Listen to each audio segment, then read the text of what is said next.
But what happens when motivation inevitably dips? Let me show you how to handle that. The 2-day rule. Handling motivation dips. Even the most motivated people have off days.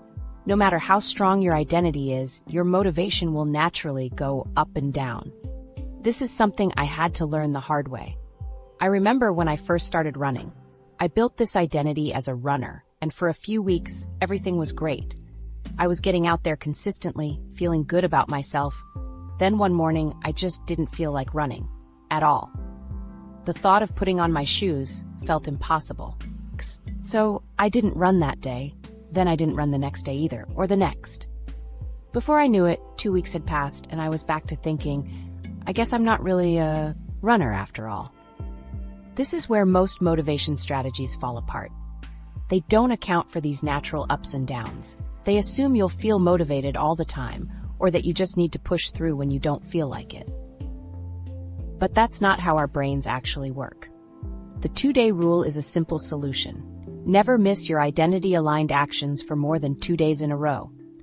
1 day off is fine. 2 days off in a row serves as your warning sign. 3 days off is where temporary dips transform into permanent crashes. I learned this from Michael, who's been working out consistently for over 15 years. I used to think I needed to exercise every single day to maintain my identity as an active person, he told me. But that approach led to burnout. Now I follow the 2-day rule. If I miss a day, no big deal. If I miss 2 days, that's my signal that I need to do something on day 3, no matter what.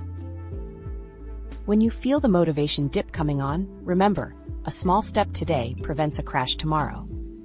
The rule works because it prevents temporary motivation dips from becoming identity shifts. Your identity forms through consistent actions over time. When you miss 1 day, it barely affects how you see yourself. But after several consecutive missed days, your brain questions your identity. Am I really a writer if I haven't written in a week? Am I really committed to healthy eating if I've been ordering takeout for 5 days straight? These doubts about your identity further decrease motivation. Studies show a psychological difference between a single miss and a streak break in habit formation. Missing once has minimal impact on habit development, but breaking a streak by missing multiple days can set you back significantly. One study found that missing 3 or more consecutive days reduced the chance of establishing a habit by over 30%. Sarah experienced this while building a meditation practice. I used to have an all-or-nothing approach. She said, if I missed a day, I'd feel like I failed and often give up entirely. Now with the 2-day rule, I don't beat myself up. I just make sure I don't miss the next day too. The relief in her voice was palpable. She finally had a system that accommodated real life. When motivation dips, but you need to maintain your streak, use a minimum viable action. Ask yourself, what's the smallest version of this behavior that still counts? If you normally run 3 miles, but don't feel like running, your minimum viable action might be walking around the block. If you're building a writing habit, it could be writing just 1 paragraph instead of 3 pages. These minimum actions still count toward maintaining your identity. You're still a runner if you walk for 5 minutes. You're still a writer if you write 2 sentences. Alex applies this with his guitar practice. I commit to playing guitar daily. But some days I lack motivation for a full session, he told me. On those days, I just play for 5 minutes. Sometimes that's all I do, but often once I start, I end up playing longer. Either way, I've maintained my identity as a guitarist. This approach creates sustainable, long-term motivation. You build in flexibility that accounts for the natural ebbs and flows of motivation, rather than falling into all-or-nothing thinking. Rachel discovered this empowerment when building her writing habit. During a motivation dip 2 months in, she applied the 2-day rule. Instead of abandoning writing until inspiration returned, I wrote something, even just a paragraph, at least every 3rd day. That kept my writer identity intact until my motivation naturally returned a week later. The 2-day rule takes the pressure off. You don't need perfect consistency or constant motivation. You simply prevent long streaks of inaction that might shift your identity in the wrong direction. So next time you're not feeling motivated, remember, it's completely normal.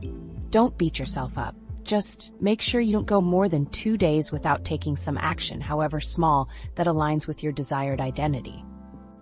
Let's pull everything together into a simple action plan you can start today. Your 7-day motivated identity plan. Let's take everything we've talked about and put it into action.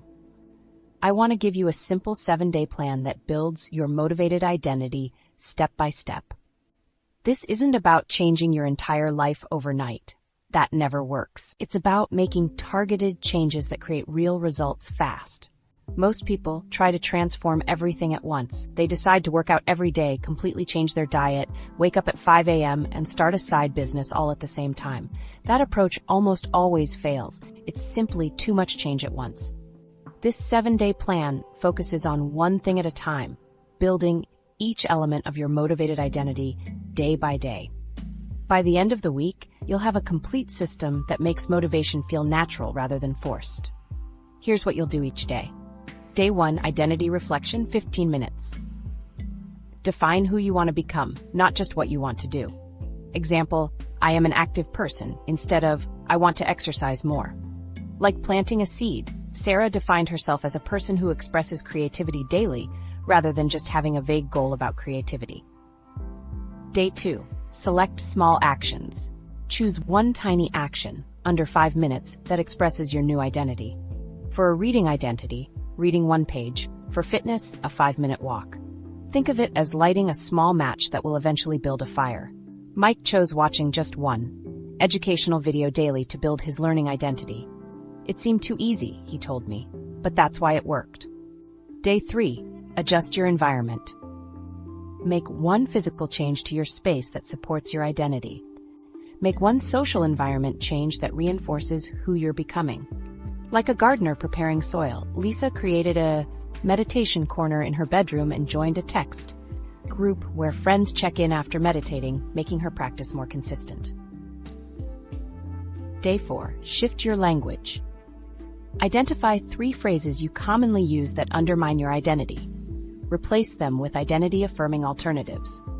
Words shape reality. Carlos replaced, I need to get more organized with, I'm a productive person who values organization, making organizing feel like an expression of his identity. Day 5, create your tracking system. Establish a simple way to track your daily identity-aligned actions. Could be X's on a calendar or a habit tracking app. Like creating a map of your journey, Rachel set up a small calendar by her desk to track daily writing. Seeing those X's add up was so satisfying, she said. After a week, I already had visible proof. Day 6, define your minimum viable action. Determine the smallest version of your behavior that still counts. This becomes your backup plan for low motivation days. It's your safety net. Alex was building a musical identity with 30-minute practice sessions, but his minimum was playing just one song. Having this minimum made it so I never broke my streak, he explained. Day 7, review and plan next steps. Reflect on what worked well and what needs adjustment. Set up week 2, possibly adding a second small identity action. This is your navigation check. Jana celebrated her 5 meditation days and adjusted her plan. I realized morning meditation worked better than evening, so I adjusted my schedule and added taking 3 mindful breaths before each meal. What makes this plan effective is its step-by-step approach to building your motivated identity system. Each day addresses a different element, from defining your identity to preparing for motivation dips. The plan works for any motivation goal: fitness, creativity, productivity, or mindfulness. It addresses both psychological aspects, identity and language, and practical elements, actions and environment. People experience noticeable changes within just 1 week. Their identity-aligned actions feel more natural and require less willpower. They catch themselves using new language about who they are and feel momentum building as their tracking calendar fills up. Tim followed this plan to build his identity as a reader. By day 4, I noticed something weird, he told me. I actually wanted to read. It wasn't something I had to force myself to do anymore. It just felt like a natural part of my evening routine. This 7-day plan works because it builds each element of your motivated identity systematically.